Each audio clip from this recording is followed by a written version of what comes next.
Welcome to the last breakfast. Please enjoy the video. You start by getting the essentials ready: Xbox 360 online and an email you control. Once connected, press the Xbox button to open the guide and go to sign in. Choose Create Profile Now and enter a display name. This becomes your gamer tag. Why here first? Because the console ties identity, achievements, and purchases to that profile.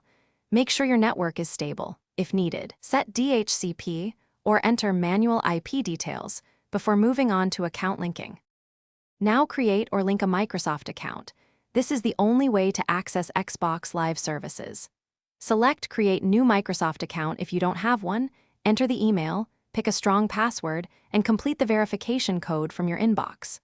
Once verified, accept Xbox Live terms and choose privacy and communication settings tailored to you. These choices control who can message, see achievements, and join games, so set them intentionally. After saving, your Microsoft account and gamer tag will be connected on the console. Finish by signing into Xbox Live and letting the console sync your profile and cloud saves. You may be prompted to download your profile if it was created elsewhere. Add a payment method only when you intend to purchase content. You can skip it for free access. If you hit errors, reboot the console first, run the network connection test, then clear system cache and retry profile download. If issues persist, remove the profile and re-add it after a restart. This often resolves sync or authentication problems. Thanks for watching. If this was helpful, leave a like and consider subscribing. See you next time.